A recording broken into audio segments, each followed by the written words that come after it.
Saya Herlizawati, perwakilan dari kelompok 3 akan melakukan praktikum kimia dasar yang beranggotakan saya sendiri Herlizawati, Khairun Nisa, Latifah Zahara, Maya Nurhaliza, dan Muhammad Fikri Zamani untuk memenuhi tugas mata kuliah praktikum kimia dasar 2 dengan dosen pengampu Ibu Fitri Revelita Daktaranda MSI.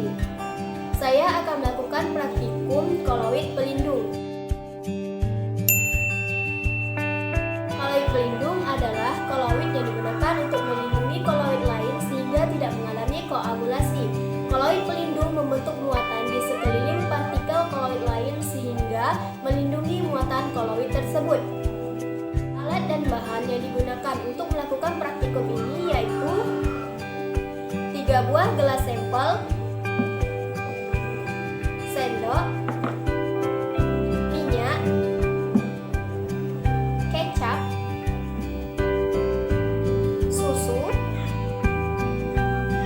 sabun, dan yang terakhir air. Pertama, kita tuangkan air ke dalam 3 buah gelas sampel dengan sama rata.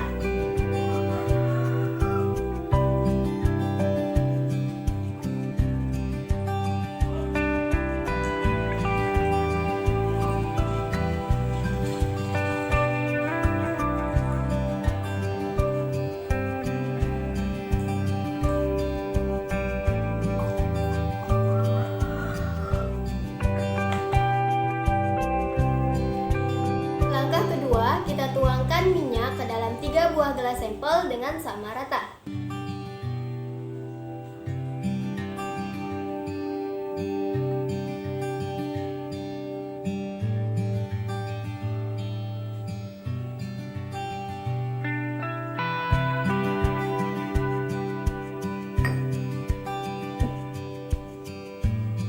Dapat dilihat bahwa air dan minyak tidak dapat menyatu. Langkah ketiga yaitu kita tuangkan kecap ke dalam salah satu gelas sampel.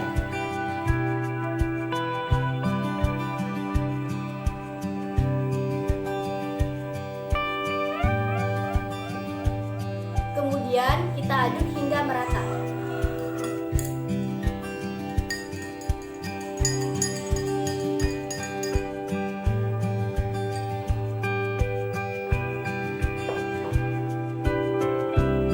Dapat dilihat bahwa air dan minyak masih tidak dapat menyatu.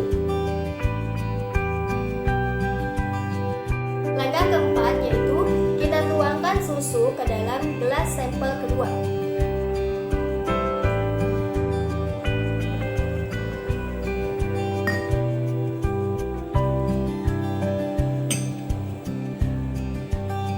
Kemudian kita aduk hingga merata.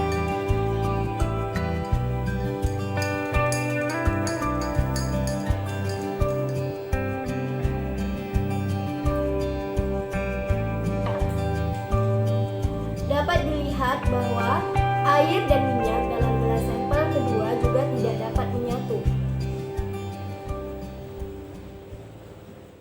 Langkah kelima yaitu kita tuangkan sabun ke dalam gelas sampel ketiga.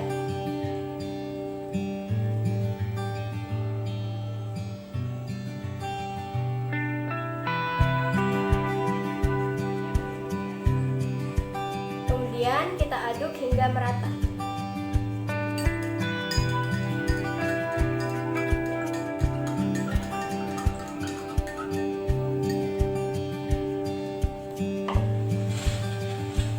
Dapat dilihat bahwa air dan minyak sudah dapat menyatu.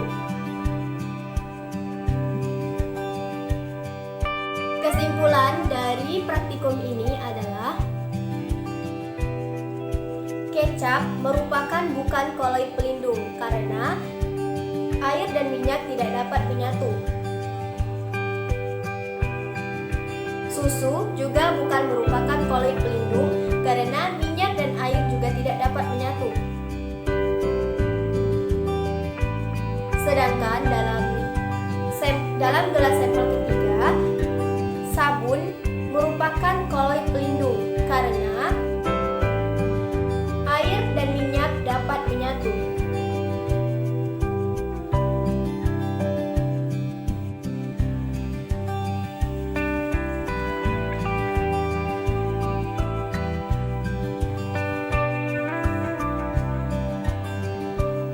sampel ketiga, air dan minyak dapat menyatu karena sabun merupakan koloid pelindung.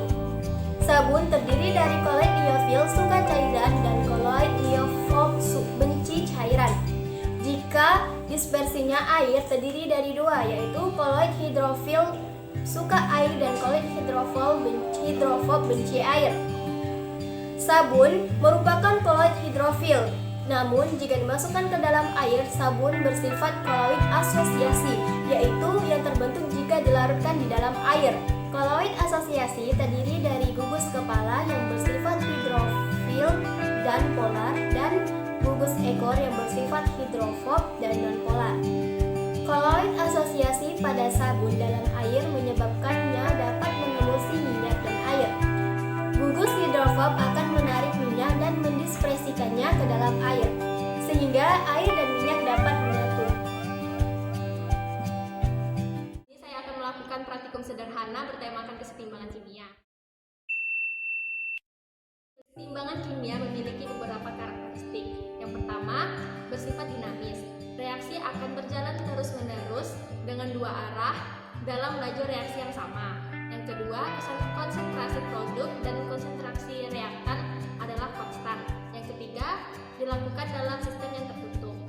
Baiklah, kita masuk ke praktikumnya. Ada alat dan bahan yang diperlukan. Yang pertama, ada 2 gelas dengan tinggi yang sama.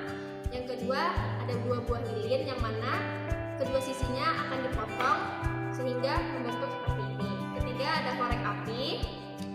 Yang keempat, ada 2 buah jarum pentul. Yang kelima, ada penggaris. Langkah yang pertama, kita cari titik tengah dari lilin yang sudah kita potong kedua sisinya. Setelah kita menemukan titik tengahnya, lalu kita tandai dengan jarum pentul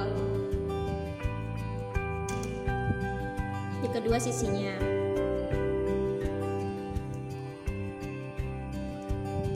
Seperti ini. Lalu kita letakkan di atas cangkirnya.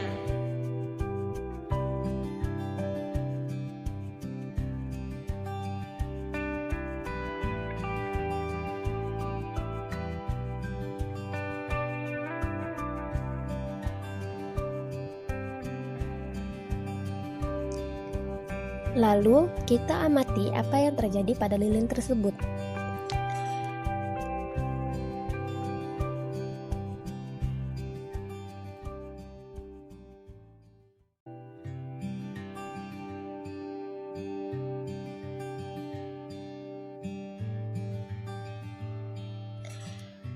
Jadi dapat dilihat sebelum sumbu lilin dibakar, lilin dalam keadaan diam.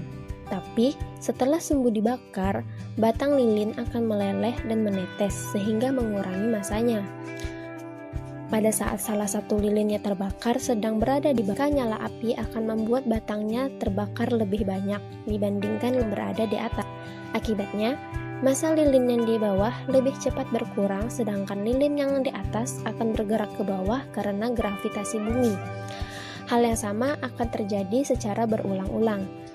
Nah, hal ini mengakibatkan styrofoam terbawa berayun ke atas dan ke bawah seperti jungkat-jungkit. Nah, dari sini dapat diketahui juga bahwa reaksinya bersifat reversible, yaitu setelah lilin meleleh, maka ia akan kembali ke bentuk semula, yaitu padat.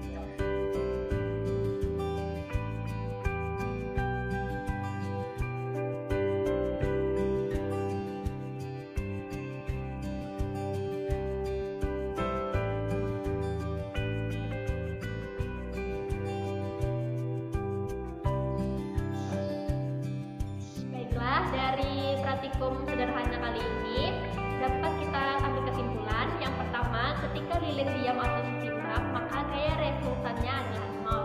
Yang kedua, reaksi dua arah atau reversible.